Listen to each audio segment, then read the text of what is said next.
Allez, on va ouvrir la parole. Juste un verset pour introduire ces moments. Proverbe chapitre 18, verset 12. Avant la ruine, le cœur de l'homme s'élève, mais l'humilité précède la gloire. Un court verset qui en dit long sur les conséquences d'avoir un cœur orgueilleux, c'est-à-dire la ruine, ou les conséquences ou les bénéfices d'avoir un cœur humble, c'est-à-dire la gloire. Alors il y a quelques temps en arrière, lors de notre réunion de prière le mardi matin, j'avais rapidement évoqué l'humilité du Seigneur, et puis j'avais dans le cœur le désir d'aller un petit peu plus loin, concernant l'orgueil et l'humilité. Alors pour savoir déjà un peu ce que c'est, dans le dictionnaire, définition de l'orgueil, dans le sens négatif du terme, c'est un sentiment exagéré de sa propre valeur, une estime excessive de soi-même, qui porte à se considérer au-dessus des autres, à négliger la considération due aux autres, et c'est une absence d'humilité. Qu'est-ce que l'humilité ? Sentiment de sa propre insuffisance qui pousse à réprimer tout mouvement d'orgueil, qui a conscience de ses limites, de ses faiblesses, qui le manifeste par une attitude, un caractère simple et modeste. Et vous savez que la Bible, bien sûr, ne nous invite pas à être des orgueilleux, mais à être des humbles. Romains chapitre 12, verset 3, « Je dis à chacun de vous de n'avoir pas de lui-même une trop haute opinion, mais de vous revêtir des sentiments modestes selon la mesure de foi que Dieu a départie à chacun. » Amen. Alors, on va prendre des exemples dans la Bible pour voir certaines personnes qui ont agi avec orgueil et d'autres qui ont agi avec humilité. Parce que c'est un travail que nous devons faire sur nous-mêmes. Je veux dire, il n'y en a pas un parmi nous ce matin qui n'a jamais eu, ne serait-ce qu'un sursaut d'orgueil. Je veux dire, on est tous concernés. Mais ce que veut le Seigneur, c'est que nous puissions progresser, grandir dans l'humilité. Et bien sûr, le plus grand modèle d'humilité que nous avons, c'est Jésus, c'est Christ. Donc on veut toujours garder les yeux fixés sur Jésus. Amen. Alors on va prendre 3 premiers versets, parce que déjà il faut comprendre quel est l'équilibre entre orgueil et humilité, parce que parfois on peut un peu confondre certaines choses. Vous allez voir où je veux en venir. On va lire Galates chapitre 6, verset 3, qui nous dit « Si quelqu'un pense être quelque chose, quoiqu'il ne soit rien, il s'abuse lui-même. » 1 Corinthiens chapitre 8, verset 2. Je sais que je vous donne beaucoup de versets, alors je vous fais faire un marathon de versets, mais je pense qu'au bout de quelques temps, vous allez être les chrétiens les plus rapides à trouver dans la Bible, en toute humilité. 1 Corinthiens chapitre 8, verset 2. Si quelqu'un croit savoir quelque chose, il n'a pas encore connu comme il faut connaître. Et puis, le psaume 139, verset 14. Je te loue de ce que je suis une créature merveilleuse, c'est le verset 14. Tes œuvres sont admirables et mon âme le reconnaît bien. Alors j'ai pris ces versets parce que dans leur contexte, nous pouvons les interpréter correctement. Dans le contexte des 2 premiers versets, celui qui pense être quelque chose, c'est celui qui se confie dans ses capacités, dans ses mérites, dans sa situation en rapport à l'autre, en rapport à Christ. Celui qui croit savoir quelque chose, c'est celui qui se donnait le droit de pratiquer certaines choses, certaines œuvres, en se vantant de sa maturité spirituelle, sans considérer son prochain, son frère, sa sœur. Ça, c'était dans le contexte des Colossiens et des Galates. Donc, c'était des personnes qui agissaient par orgueil. Ils se croyaient au-dessus des autres, dans ce contexte. Dans le contexte du psaume 139, le psalmiste reconnaît qu'il est une créature merveilleuse. Mais il n'agit pas ainsi par orgueil. Il reconnaît l'œuvre du Créateur en lui. Et c'est vrai que l'homme, la femme, l'humain est une créature merveilleuse. Quand on considère la complexité du corps humain, et puis la grâce que Dieu nous fait, c'est merveilleux, c'est merveilleux. C'est vraiment le sommet de la création, l'homme, qui a été créé à l'image de Dieu. C'est ne pas se glorifier, c'est de glorifier le Seigneur, son œuvre. Maintenant, dans un autre contexte, je pourrais être aussi humble en reconnaissant que je ne suis pas rien, mais que j'ai de l'importance, que j'ai de la valeur. Je peux être humble aussi en affirmant que j'ai une certaine connaissance des Écritures ou d'un autre sujet. Et puis je peux être orgueilleux aussi en disant que je suis merveilleux. Je suis tellement merveilleux.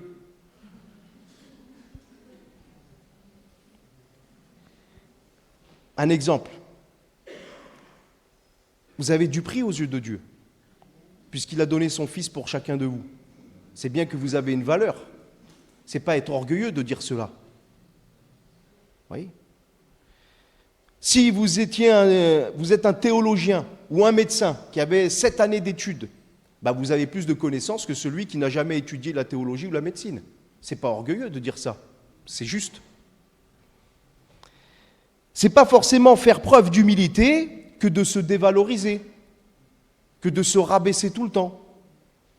Ce n'est pas parce que je vais dire toute la journée « Ah, je suis un orgueilleux, je suis un orgueilleux ». Des fois, je peux le dire pour que les autres ils disent « Mais non, tu es humble ».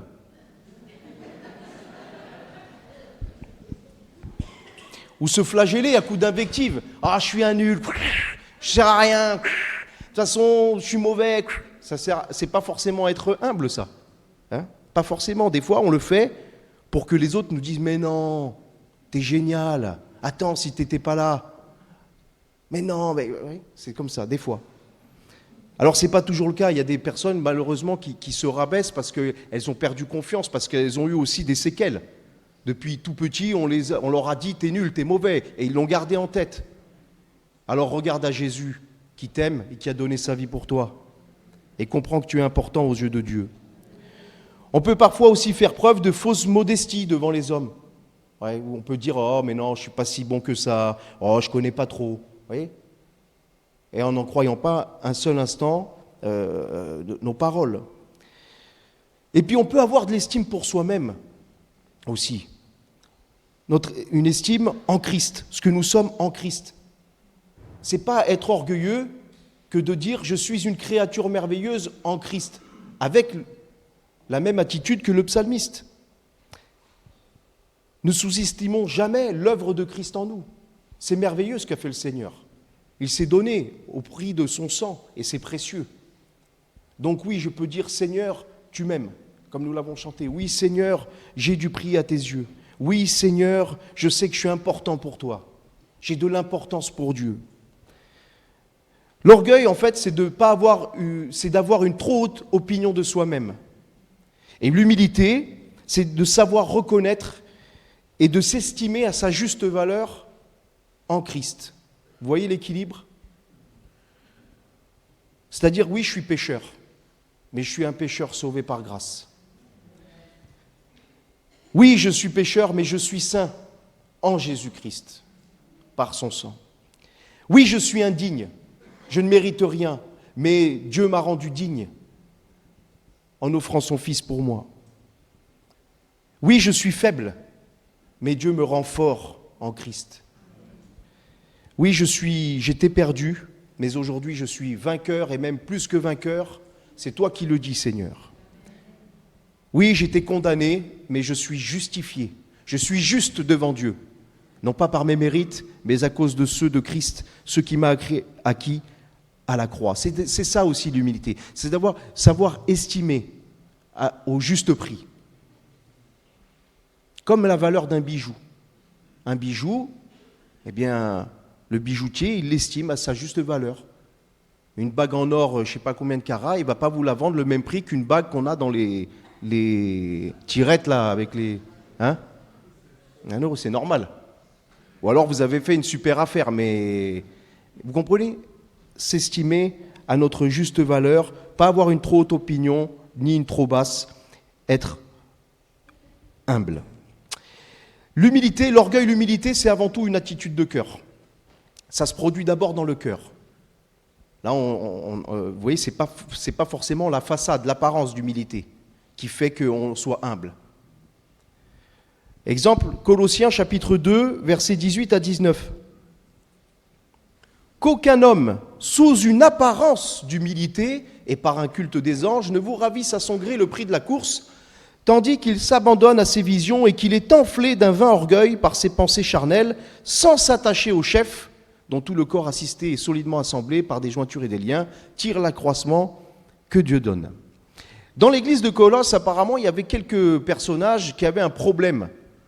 Ils avaient une apparence d'humilité, une apparence de piété, mais ils reniaient ce qui en faisait la force, à savoir Christ. Et ils avaient une surface, ils avaient une religion superficielle. Ils avaient un paraître, une belle apparence. Et certains se laissaient berner, certains se laissaient éblouir, parce qu'ils disaient, ouh là là, ils sont merveilleux, qu'est-ce qu'ils sont humbles. Alors peut-être, pour paraître humble, passait-il des heures dans la prière devant tous? Il faut prier, hein. Mais encore une fois, avec quelle attitude de cœur le faisons-nous? Peut-être faisait-il des belles prières à haute voix, des beaux discours, des belles prédications, pour en mettre plein la vue, je ne sais pas, et qui paraissaient tellement incroyables. Bon, en tout cas, l'apôtre Paul, lui, les a discernés, il a dit, ils ont une apparence d'humilité, ils se font passer pour des hommes humbles, mais en vrai, ils sont charnels. En vrai, ils sont pleins de pensées orgueilleuses. Ils recherchent autre chose que la gloire de Dieu. Par contre, notre Seigneur, lui, il se disait humble. Jésus dira à lui-même, « Je suis doux et humble de cœur. » Et il disait la vérité, le Seigneur. Il dit la vérité, le Seigneur. Il ne fait pas preuve ici de fausse modestie ou d'orgueil en disant qu'il est doux et humble de cœur. Il l'est. La parole de Dieu le déclare à de nombreuses reprises. Zacharie chapitre 9, verset 9. « Sois transportée d'allégresse, fille de Sion, pousse des cris de joie, fille de Jérusalem. Voici ton roi vient à toi. » C'est le Messie, c'est Jésus. Il est juste et victorieux, il est humble et monté sur un âne le petit, d'une ânesse. Donc oui, les Écritures et Jésus lui-même affirment qu'il est humble, le Seigneur. Il est humble. Et ce n'est pas parce qu'il le disait. Si je venais, moi, par exemple, ce matin et vous dire, vous me posez une question, qu'est-ce qui te caractérise, Rui? Ah, moi, je suis doux et humble de cœur. Vous allez dire, mais qu'est-ce que c'est que cet orgueilleux, hein? C'est vrai, vous allez dire ça, hein? Mais Jésus, quand il le dit, c'est vrai. Ça veut dire qu'on pourrait très bien le dire si c'est vrai. Si dans notre cœur, on l'est réellement. Bon, c'est dans le cœur. Et ça, c'est Dieu qui le voit. C'est pour cela qu'on s'examine devant Dieu. C'est pour cela qu'il faut examiner son cœur. Quand on prend le repas du Seigneur, il faut s'examiner. Est-ce que je suis dans l'orgueil ou est-ce que je suis dans l'humilité dans telle ou telle situation? Parce que vous savez que des fois, on peut être humble le matin et orgueilleux le soir. Humble le lundi, orgueilleux le mardi. Humble au mois de mai, orgueilleux au mois de juin. On sait qu'on n'est pas toujours constant. Alors, quelques marques de l'orgueil et de l'humilité. Une question, sur qui désirons-nous attirer les regards? 1 Pierre chapitre 3, versets 3 à 4. Pierre va dire ceci concernant certaines sœurs dans l'assemblée. « Ayez non cette parure extérieure qui consiste dans les cheveux tressés, les ornements d'or ou les habits qu'on revêt, mais la parure intérieure est cachée dans le cœur, la pureté incorruptible d'un esprit doux et paisible qui est d'un grand prix devant Dieu. » Alors ce verset a été souvent mal compris parce que certains l'utilisent pour dire attention, hein, les sœurs, c'est un péché si vous faites une tresse. Les sœurs, c'est un péché si vous mettez une boucle d'oreille ou une bague. La Bible nous dit, hein, pas de tresse, pas d'ornement, pas de bijoux, hein. Et dans d'autres livres, on voit que Dieu lui-même revêt son peuple, il prend l'image d'une épouse qu'il revêt de bijoux, donc il faut prendre la Bible dans son entièreté. Hein? Ici, ce que Pierre dit, c'est une gradation, c'est-à-dire qu'il dit, au-delà de la parure extérieure, revêtez la parure intérieure. Parce que dans l'Église, très certainement, il y avait certaines sœurs ici qui cherchaient, par leur apparence extérieure, à attirer l'attention sur elles. Et la détourner donc de Christ. Ça arrive. Voilà. Tout simplement. Ça ne veut pas dire qu'il faut ça veut pas dire qu'il faut s'habiller en sac à patates pour montrer son humilité. Ah non, moi je m'habille. Ah non, moi je me coiffe pas les cheveux, je me coupe pas les ongles, je prends les habits les plus pourris de l'armoire, j'achète des sacs à patates, je me fais des robes, des sacs à patates en promotion de Aldi, parce que je suis humble. Ah, vous avez vu comment je suis humble? Vous avez vu comment je suis mal habillé aujourd'hui? C'est pas ça. La Bible elle nous dit d'être habillé décemment, de ne pas chercher à attirer le regard sur nous. Et c'est valable pour les sœurs et c'est valable pour les frères. Hein. Bien sûr. Juste décemment. Donc ici, ce que Pierre dénonce, c'est ces personnes qui souhaitaient qu'on les regarde, être en vue. Regardez-moi, j'arrive. Regardez-moi, c'est moi la star. Vous voyez ? C'est ça. Mais Jésus, il nous montre un autre chemin, lui. Dans Ésaïe chapitre 53, verset 2, il est dit que le Messie s'est élevé comme une faible plante, comme un rejeton qui sort d'une terre desséchée. Il n'avait ni beauté ni éclat pour attirer nos regards. Et son aspect n'avait rien pour nous plaire. Jésus, dans son humanité, était un homme simple. C'était un homme qui ne cherchait pas à être en vue, qui ne cherchait pas à éblouir, qui ne cherchait pas à faire le fanfaron, qui ne cherchait pas à en mettre plein la vue. Jésus, dans son humanité, était simple, intérieurement, extérieurement. Et quelle différence parfois avec les super apôtres que nous pouvons voir aujourd'hui, hein, avec des beaux costumes blancs, avec des beaux bijoux en or, des belles Rolex. Ouh là là, qu'est-ce que c'est beau. Ils sont merveilleux. Jésus était simple. Pourquoi ? Parce qu'il cherchait à diriger le regard des hommes vers Dieu. Jésus a toujours cherché la gloire de son Père. On y reviendra. L'apôtre Paul a pu dire aux Corinthiens, 1 Corinthiens chapitre 11, verset 1er, « Soyez mes imitateurs, comme je le suis moi-même de Christ. » Et vous voyez, on pourrait prendre ce verset et se dire, attends, il se prend pour qui, Paul ? Soyez mes imitateurs. Hein ? Mais il dit, comme je le suis moi-même de Christ. C'est-à-dire que Paul marchait dans les traces du Messie, marchait dans les enseignements du Sauveur, du Seigneur. Il s'efforçait d'avoir ces sentiments qui étaient en Jésus-Christ, d'avoir le caractère de Christ. Et il dit, voyez, soyez imitateurs de moi, mais au-dessus de moi, soyez imitateurs de Jésus. Et c'est bien là, le service, le ministère de chacun d'entre nous, c'est de ne pas attirer les regards sur nous, mais que les regards soient attirés vers Christ et vers le Père. C'est à cela que nous sommes appelés. Que les autres puissent voir en nous Christ. Et je le dis souvent, parfois que ce soit au travail, dans le quartier, à l'école, j'en sais rien. On ne va pas forcément gagner les âmes en bombardant les gens de versets. C'est bien de parler de la parole de Dieu, attention. Hein. Mais parfois, ça va être juste avec un témoignage sans parole, avec un vécu, un quotidien, avec de la patience aussi. Parce que des fois, on voudrait que les gens ils se convertissent comme ça. Jean 3,16, car Dieu a tant aimé le monde qu'il a donné son Fils unique. Alors, mais attends, laisse-lui du temps. Toi, tu as mis 25 ans pour venir au Seigneur. Laisse-lui un jour. C'est une attitude, c'est un comportement. Parce qu'en nous, ils peuvent voir Christ. Ce n'est plus moi qui vis, c'est Christ qui vit en moi. Et ça doit se démontrer, même sans parole. Sur qui désirons-nous attirer les regards ? Ou quel genre de gloire cherchons-nous ? Ça aussi, on peut en parler. 1 Corinthiens chapitre 3, verset 21. Paul va dire... Que personne donc ne mette sa gloire dans les hommes.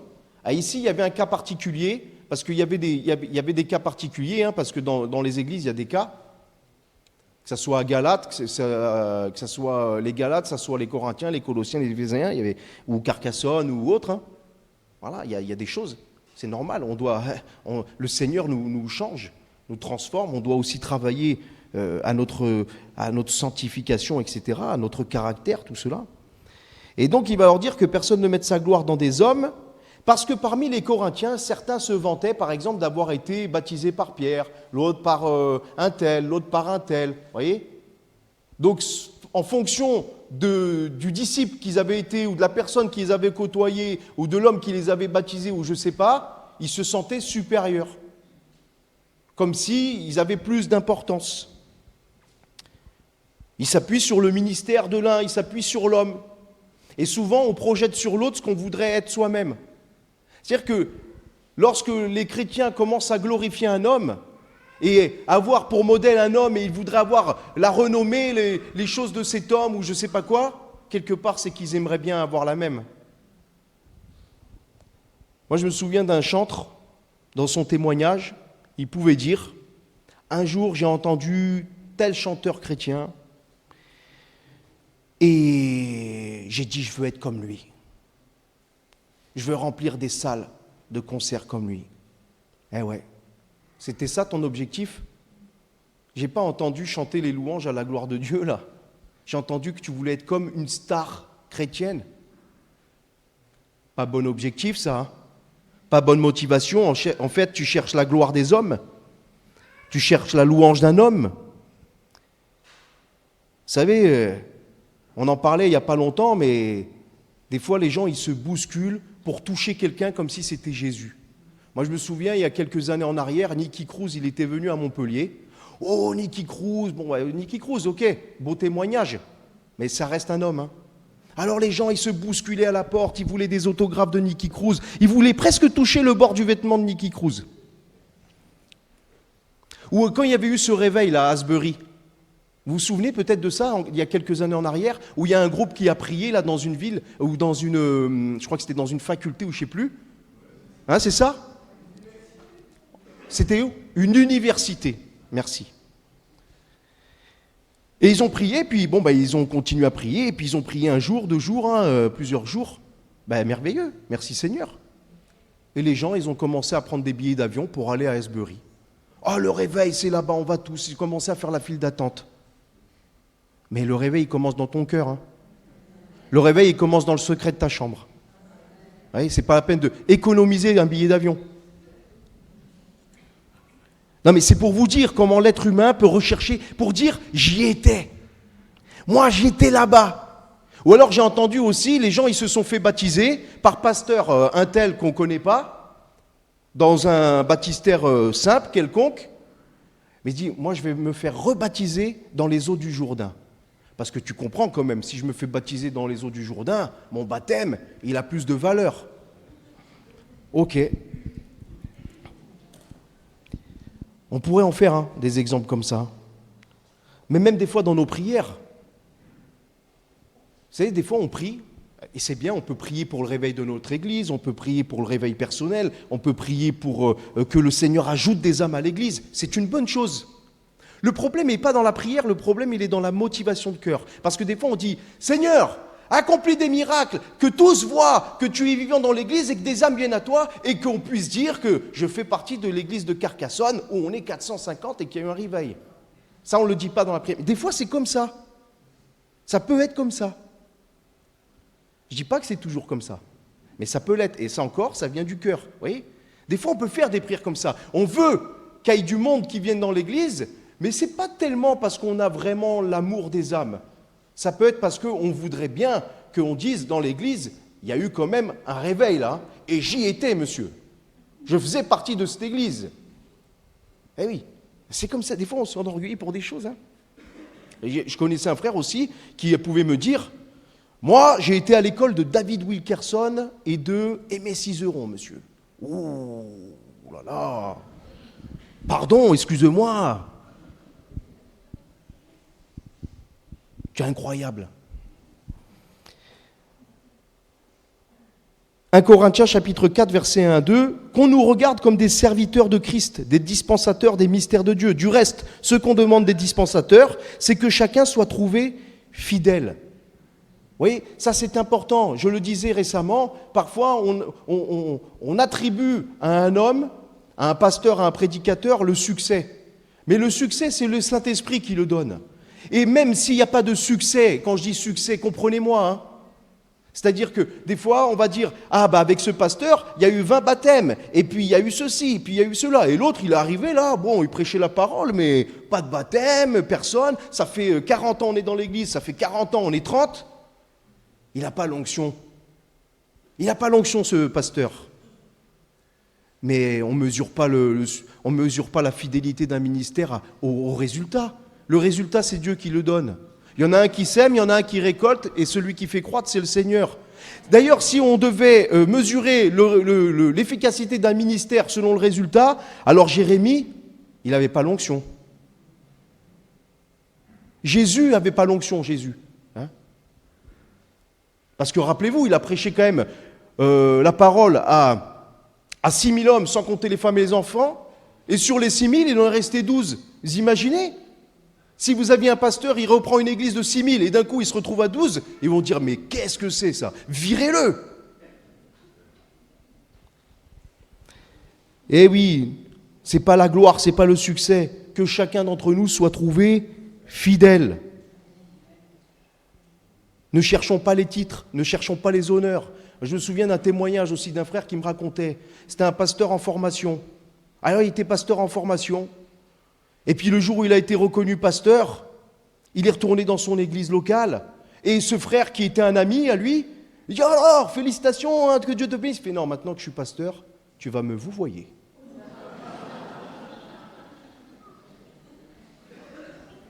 Eh bien, quelle humilité!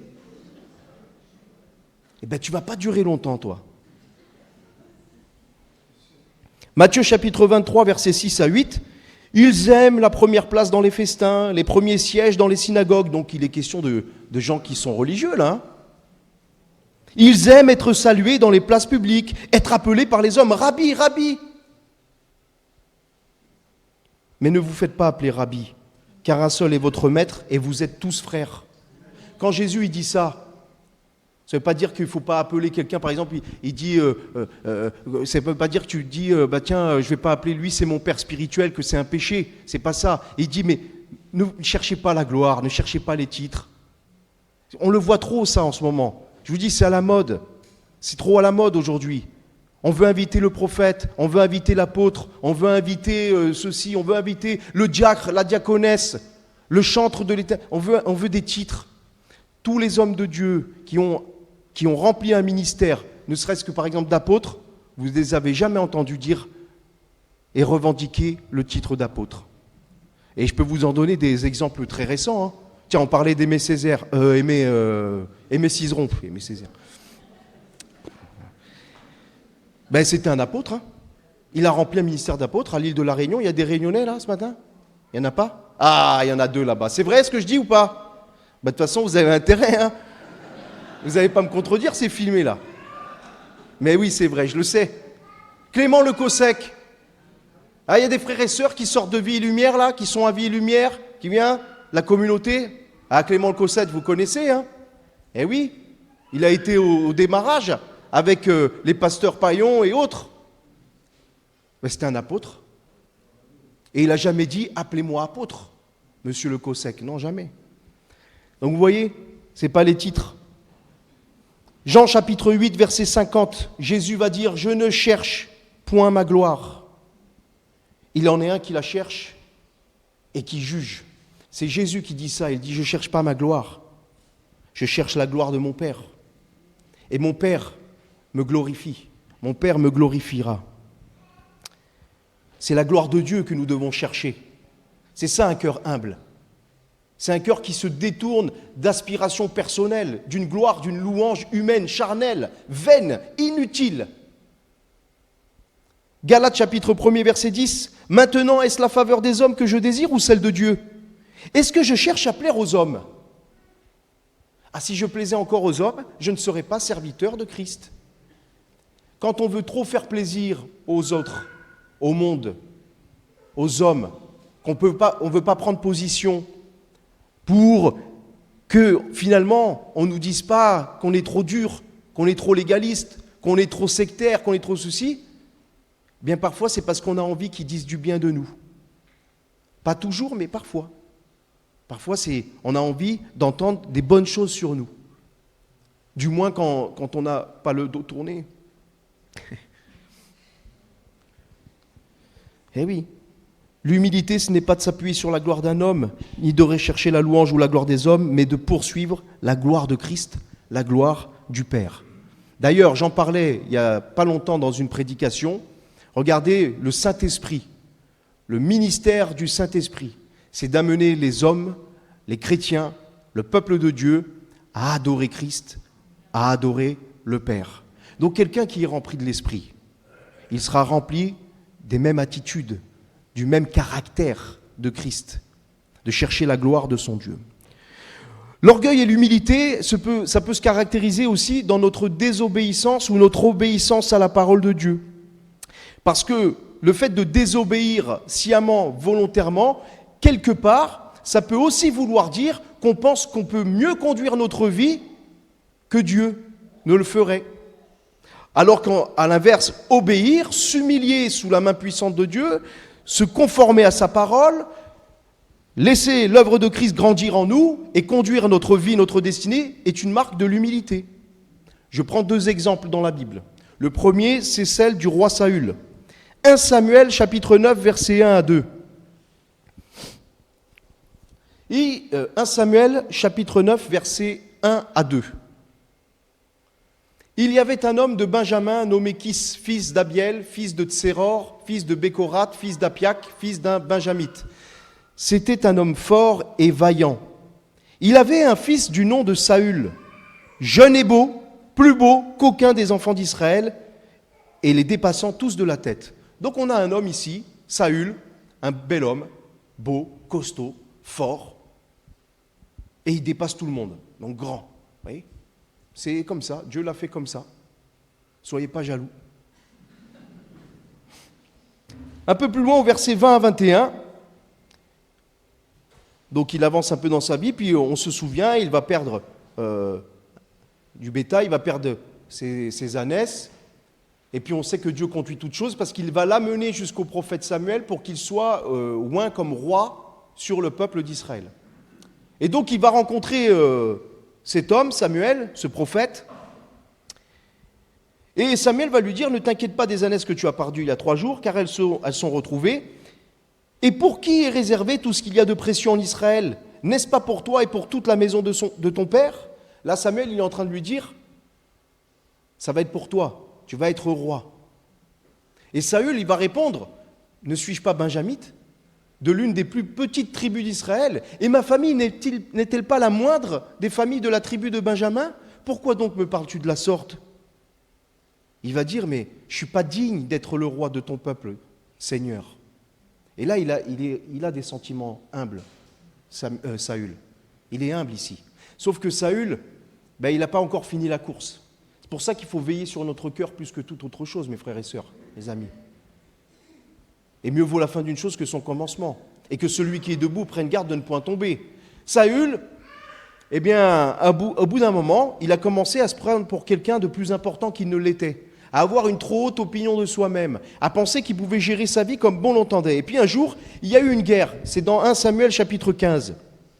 Et Saül, il devait exterminer tous les Amalécites. Il devait tout exterminer, le bétail, tout. Bon, c'était dans un contexte différent. Et il ne va pas le faire. Il va faire qu'une partie de ce que Dieu lui avait demandé de faire. Il va faire la partie qui l'arrange. Et celle qui ne l'arrange pas, il ne va pas la faire. Il va trier dans la parole de Dieu. Et que le Seigneur nous garde et que nous gardions de trier dans la parole de Dieu. Donc, il va faire un tri. Et au verset 13, nous voyons que Samuel donc se rend auprès de Saül. Et Saül lui dit « Sois béni de l'Éternel. J'ai observé la parole de l'Éternel. » Samuel dit « Qu'est-ce donc que ce bêlement de brebis qui parvient à mes oreilles et ce mugissement de bœufs que j'entends ?» Parce qu'il lui dit « Dieu t'avait demandé de détruire tout le bétail et là j'entends qu'il y a des brebis, il y a des bœufs là. » C'est quoi ça? Saül répondit « Ils les ont amenés de chez les Amalécites parce que le peuple a épargné les meilleures brebis et les meilleurs bœufs afin de les sacrifier à l'Éternel ton Dieu. Et le reste, nous l'avons dévoué par interdit. » Vous voyez, il fait passer sa désobéissance pour un acte spirituel, si vous voulez. Hein? Non, mais on l'a fait. Dieu, il m'a demandé de tout détruire, mais comme je sais mieux que Dieu, j'ai gardé les meilleurs pour lui sacrifier. Samuel dit à Saül, « Arrête, et je te déclarerai ce que l'Éternel m'a dit cette nuit. » Et Saül lui dit, « Parle. » Samuel dit, « Lorsque tu étais petit à tes yeux, n'es-tu pas devenu chef des tribus d'Israël? Et l'Éternel ne t'a-t-il pas oint pour que tu sois roi sur Israël? Pourtant il était beau, il était grand, il était fort, mais il se considérait petit à ses yeux. Il était humble devant Dieu. » Et Samuel lui dit, quand tu étais petit, quand tu avais cette attitude de cœur-là, quand tu te soumettais à la parole de Dieu, Dieu il t'a oint, Dieu il t'a tout donné. Il t'a établi roi, chef sur le peuple. Parce qu'il a vu ton cœur. Mais aujourd'hui, ça avait changé. Il dira, l'Éternel t'avait fait partir, va, dévoue par interdit ces pécheurs, les Amalécites, tu leur feras la guerre jusqu'à ce que tu les aies exterminés. Pourquoi n'as-tu pas écouté la voix de l'Éternel? Et Saül va répondre, j'ai bien écouté la voix de l'Éternel, j'ai suivi le chemin par lequel m'envoyait l'Éternel, j'ai amené Agag, roi d'Amalek, j'ai dévoué par interdit les Amalécites. Mais le peuple a pris le butin des brebis et des bœufs comme prémisse de ce qui devait être dévoué, afin de les sacrifier à l'Éternel ton Dieu à Gilgal. Et Samuel va dire, l'Éternel trouve-t-il du plaisir dans les holocaustes et les sacrifices, comme dans l'obéissance à la voix de l'Éternel? Voici, l'obéissance vaut mieux que les sacrifices, et l'observation de sa parole vaut mieux que la graisse des béliers. Car la désobéissance est aussi coupable que la divination, et la résistance ne l'est pas moins que l'idolâtrie et les théraphim. Puisque tu as rejeté la parole de l'Éternel, il te rejette aussi comme roi. Alors Saül dit à Samuel, j'ai péché, j'ai transgressé l'ordre de l'Éternel, je n'ai pas obéi à tes paroles, je craignais le peuple, et j'ai écouté sa voix. Il préférait plaire aux hommes qu'à Dieu. Et pourquoi? La raison est simple, parce qu'il s'est enorgueilli et il a désobéi. Et sa désobéissance démontre son orgueil, puisque Samuel lui dira, lorsque tu étais petit à tes yeux. Quand tu étais petit à tes yeux, mais ça a changé. Ça nous rappelle le péché originel d'Adam. Hein. Pourquoi est-ce qu'ils ont mangé le fruit défendu? Parce que le séducteur leur a dit, mais vous ne mourrez pas, pas du tout. Vous serez comme des dieux. Alors, la femme, vu que le fruit était beau à manger, la séduction est belle, le péché c'est beau. Et oui, si on pourrait être comme Dieu, comme des dieux, ça serait pas mal, non? C'est de l'orgueil. Mais il y a un autre homme dans la Bible, c'est Jean le Baptiste. Jean chapitre 3, versets 26 à 30. Un jour, il y a de ses disciples, ils vont aller le voir, ils vont dire, Rabbi, celui qui était avec toi, là, au-delà du Jourdain, Jésus, hein, et à qui tu as rendu témoignage, voici, il baptise et tous vont à lui. En gros, ils sont en train de dire, le succès a changé de camp, là. Pas normal, Jean. Fais quelque chose. Alors il va répondre, un homme ne peut recevoir que ce qui lui a été donné du ciel. Vous-même, vous êtes mes témoins. J'ai dit, je ne suis pas le Messie. J'ai été envoyé devant lui. Celui à qui appartient l'épouse, c'est l'époux. Mais l'ami de l'époux qui se tient là et qui l'entend éprouve une grande joie à cause de la voix de l'époux. Aussi cette joie qui est la mienne est parfaite. Il faut qu'il croisse et que je diminue. Christ doit grandir en nous et de nous doit diminuer. Il se soumettait à la parole du Seigneur. Il a laissé la place, vous voyez, l'image est belle. Hein, l'image est belle parce qu'il a laissé la place à la parole de Dieu. Et ça, c'est une marque d'humilité. L'humilité, c'est l'effacement face à la grandeur et la merveille de la parole de Christ. Un autre exemple, si vous me permettez. Comment est-ce que je vois mon prochain? Ça aussi, ça peut démontrer mon orgueil. Jacques chapitre 2, versets 1 à 4. Là aussi, il y avait encore des problèmes dans une certaine église, probablement à Jérusalem. Et il va dire, mes frères, que votre foi en notre glorieux Seigneur Jésus-Christ soit exempte de toute acception de personne. C'est-à-dire, ne faites pas de différence. Supposez en effet, tiens, exemple concret. Les apôtres prenaient des exemples, les disciples, les enseignants prenaient des exemples. Supposez, allez, admettons, c'est jamais arrivé ici, là-bas non plus, mais admettons, ça arrive. Supposez en effet qu'il entre dans votre assemblée à Carcassonne, un homme avec un anneau d'or et un habit magnifique. et qu'il y entre aussi un pauvre misérablement vêtu. Si, tournant vos regards vers celui qui porte l'habit magnifique, vous lui dites « Toi, assieds-toi ici, à cette place d'honneur », et si vous dites au pauvre « Toi, tiens-toi là debout », ou bien « Assieds-toi au-dessus de mon marchepied », ne faites-vous pas en vous-même une distinction, et ne jugez-vous pas sous l'inspiration de mauvaises pensées, de pensées mauvaises ? Apparemment, dans cette assemblée-là, il y avait certaines personnes qui faisaient des distinctions en fonction de la position des uns, du statut des autres, en fonction du titre des uns et des autres. Ils ne traitaient pas les gens de la même façon. Et ça, dans la parole de Dieu, ça s'appelle avoir une balance fausse. Et la balance fausse, dans la parole de Dieu, c'est en abomination à l'Éternel. Oui, des fois, faut qu'on soit vigilant sur nos cœurs, mes frères et sœurs, parce que des fois, on a des fausses balances, on croit que c'est rien, et en fait, on est en abomination à ce moment-là. D'où l'importance de s'examiner, chacun pour soi, pas examiner l'autre, s'examiner soi.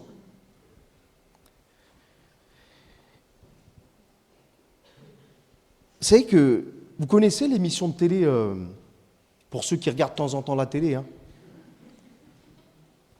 Patron Incognito. Ouais, vous avez déjà vu ? Bon, je ne regarde pas tout le temps, mais je l'ai déjà vu. Patron Incognito, c'est simple. C'est un gars, il a plein d'entreprises, et puis il se fait mettre une moustache, il se fait mettre une perruque, il se met des habits, des fausses dents, des lunettes, je ne sais pas quoi, et il va en incognito dans les entreprises. Et il va travailler avec les employés. Et comme ça, il regarde ce que les employés disent, comment ils travaillent, et après, il fait le bilan, il les convoque, et voilà.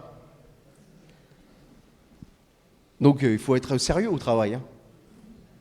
Parce que tu as un patron qui te regarde, lui, là-haut. Il n'est pas incognito. Ben moi, des fois, j'ai inventé une émission aussi. Elle n'est pas diffusée sur la télé, il n'y a que moi-même. Ça s'appelle Pasteur Incognito. J'arrive dans une église, et je suis invité, et personne ne sait que c'est moi qui vais prêcher. Puis vous avez vu, je m'habille, bon, j'arrive pas avec, voilà, Bon, ça va, commencez pas à critiquer mes habits, là. Et je dis rien. Bonjour, bonjour, bonjour. Puis je vois comment on se comporte. Vous allez dire, c'est vicieux, ça. Non, c'est Pasteur Incognito, c'est le principe. Et je m'assois. Et c'est fou, des fois, comme les gens peuvent changer. Entre, on va dire, excusez-moi, j'emploie cette expression, voilà, pour vous comprendre, mais entre le chrétien lambda et le pasteur, quoique nous soyons tous égaux et frères. Comprenez le langage pour parler selon la folie, des fois, de l'homme. Alors on me traite d'une façon, et puis d'un coup, quand on voit que, allez, bon, le frère, il va nous apporter le message, et commence à monter les marches comme ça. Décomposition. Incroyable. Ah, je ne savais pas que c'était vous, mais c'est pas grave. Vous le savez maintenant. Il faut accueillir tout le monde de la même façon. Traiter tout le monde de la même façon. C'est ce que faisait Jésus, Luc 15. Tous les publicains et les gens de mauvaise vie s'approchaient de Jésus pour l'entendre, et les pharisiens et les scribes, ils murmuraient. Ils murmuraient parce qu'il dit, mais attends, pourquoi est-ce qu'il les enseigne à eux ? Ils ne méritent pas, eux. Des fois, c'est ça, mes frères et sœurs. Des fois, il y a des gens, j'ai déjà vu, entendu, allez, il y a une femme, elle arrive, c'est une prostituée. Regardez-la comment elle est habillée, celle-là. Mettez-la au fond. Laisse le Saint-Esprit convaincre son cœur et la transformer. Laisse-lui le temps de rentrer. Parce que le Seigneur, il est venu pour eux aussi. Et rappelle-toi que tu n'étais pas un saint quand tu es venu au Seigneur, mais tu as été un pécheur. Marc, chapitre 1, versets 40 à 41, un lépreux vient à Jésus, se jette à genoux et le supplie, lui demande « Tu peux me rendre pur ?» Et Jésus est ému de compassion. Il ne faisait pas de distinction, le Seigneur. Un jour, Jésus est invité chez un pharisien, et là, c'est une femme impure qui le touche. Et le pharisien, lui, dans son cœur, il dit, si cet homme était vraiment un prophète, un homme de Dieu, eh bien, il connaîtrait de quelle espèce est la femme qui le touche. Mais Jésus, il est venu pour tous, traiter tous de la même manière. Il ne fait exception de personne. Il est capable de pardonner, dans notre langage à nous, celui qu'on appellerait le petit pécheur et le grand pécheur. Mais de toute façon, pécheur est perdu quand même. Le Seigneur est capable. Le Seigneur ne fait pas d'acception de personne. Il s'approche des intouchables. Vous savez qu'en Inde, il y a des catégories. Ceux qu'on appelle les intouchables. Ils ne peuvent jamais s'en sortir. Le Seigneur, il est venu pour les intouchables. N'oublie pas que tu étais un intouchable aussi, avant de rencontrer le Seigneur. Parce que ton péché t'empêchait de t'approcher de Dieu. Ta souillure t'empêchait d'approcher de la sainteté de Dieu. Et Jésus est venu vers toi et il t'a purifié, il t'a sanctifié. Philippiens chapitre 2 verset 3, ne faites rien par esprit de vaine gloire ou par vaine gloire, mais que l'humilité vous fasse regarder les autres comme étant au-dessus de vous-même. L'humilité, ça nous pousse à accomplir la loi royale. Vous la connaissez, la loi royale ? Amen. Aime ton prochain comme toi-même. Ne fais pas aux autres ce que tu n'aimerais pas qu'on te fasse. Dis-moi, quand tu viens dans ce lieu, quand tu es venu la première fois dans ce lieu ou un autre, et que peut-être on t'a vu avec je sais pas moi, on t'a pas cru digne. Est-ce que tu as aimé qu'on te reçoive d'une bonne façon ? Alors fais-le pour les autres. Est-ce que tu aimerais être pardonné ? Pardonne. Est-ce que tu aimerais être compris ? Comprends les autres. Est-ce que tu aimerais qu'on t'écoute ? Écoute les autres. C'est ça l'humilité. C'est de chercher l'intérêt, non pas personnel, mais l'intérêt de l'autre. C'est ça. Dans ma façon de servir le Seigneur. Et je le disais à la réunion de prière, les disciples, ils étaient là à la dernière Pâques, et dans Luc chapitre 22, verset 24, il est dit que parmi eux s'éleva une contestation à savoir lequel d'entre eux devait être le plus grand, devait être estimé le plus grand. Eux, ils sont là, dernier repas de Pâques, ils ne savent pas encore, mais Jésus, les a déjà avertis, il va donner sa vie, et eux, qu'est-ce qu'ils se disent ? Attends, c'est qui le meilleur là ? André, c'est toi ? Non, je pense que ça... moi, je pense que je suis devant Pierre. Parce que Pierre, vous vous rappelez, il s'est manqué quand même, quand il a perdu la foi et tout ça, là, dans l'eau. Ah non, moi, c'est Jean. C'est Jean, il m'aime, Jésus. Ah non, mais c'est... Oui, ils se disputaient pour savoir qui était le meilleur. Et Jésus va leur dire au verset 27... Qui est le plus grand, celui qui est à table ou celui qui sert ? N'est-ce pas celui qui est à table ? Moi cependant, je suis au milieu de vous comme celui qui sert. Et dans Jean chapitre 13, versets 4 à 6, il est dit que Jésus va se lever de table, ôter ses vêtements, prendre un linge, va prendre donc cet habit, je le disais la dernière fois, de serviteur, d'esclave. Et ensuite, va verser de l'eau dans un bassin et va laver les pieds de ses disciples et va les essuyer. Et Pierre, il va dire, toi Seigneur, c'est toi qui me laves les pieds. Et Jésus va lui dire, tu ne comprends pas ce que je fais, tu le comprendras plus tard. Jésus montre là toute son humilité, il montre là qu'il ne recherche pas son intérêt, mais qu'il sert. Il est venu servir. Et c'est exactement la même attitude que nous devons avoir. Servir dans l'Église, c'est servir son frère, sa sœur. C'est servir l'œuvre de Dieu. Ce n'est pas se servir. Et là, ils confondent. Dans la Bible, il est écrit « servez-vous ». Non, sers les autres. L'humilité, c'est ça, c'est se sacrifier au service du roi des rois, même dans les tâches les plus basses, les plus ingrates, les moins en vue. Vous savez, les gens, ils cherchent des choses en vue des fois. J'en parlais, je crois que c'était vendredi ou je ne sais plus. Il y en a, ils sont atteints de la maladie de l'estradite, comme disait quelqu'un. Ils ont la folie de l'estrade. Pourtant, c'est juste quelques marches en bois. Il n'y a rien de magique là. D'autres, ils ont la micromyalgie. Ils veulent le micro. Donnez-moi le micro, je veux parler.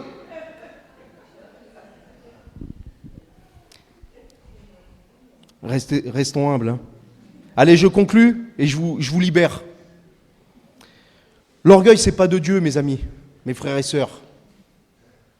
Et l'humilité, au contraire, elle vient de Dieu. Souvenez-vous ce que nous dit le livre d'Ésaïe, chapitre 14, versets 12 à 15.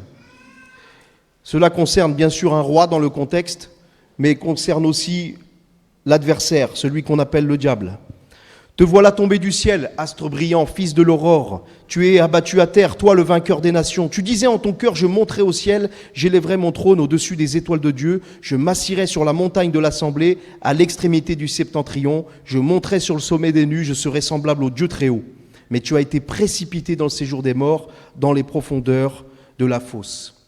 Quand vous regardez dans la Bible les rois impies et aussi les caractéristiques de l'Antichrist, vous voyez que c'est toujours l'orgueil qui les anime et de vouloir prendre la place de Dieu et de vouloir être au-dessus des autres. Mais Jésus, notre Messie, notre Seigneur, notre Sauveur, nous donne l'exemple. Philippiens chapitre 2, versets 5 à 11. « Ayez en vous les sentiments qui étaient en Jésus-Christ, lequel, existant en forme de Dieu, n'a point regardé comme une proie arrachée d'être égal avec Dieu. Mais il s'est dépouillé lui-même en prenant la forme d'un serviteur, d'un esclave, doulos en grec, et ayant paru comme un simple homme. Il s'est humilié lui-même, se rendant obéissant jusqu'à la mort, même jusqu'à la mort de la croix. C'est pourquoi aussi Dieu l'a souverainement élevé et lui a donné le nom qui est au-dessus de tout nom, afin qu'au nom de Jésus, tout genou fléchisse dans les cieux et sur la terre et sous la terre, et que toute langue confesse que Jésus-Christ est Seigneur, à la gloire de Dieu. Celui qui s'élèvera sera abaissé, celui qui s'abaissera sera élevé. Celui qui s'enorgueillira, eh bien, le séjour des morts l'attend, mais celui qui est humble, doux et humble de cœur, eh bien, c'est la gloire, pas une gloire pour lui, la gloire que le Seigneur lui accordera dans sa bonté. C'est pour cela que Pierre nous dit, 1 Pierre 5, 6, « Humiliez-vous donc sous la puissante main de Dieu, afin qu'il vous élève au temps convenable. Amen. »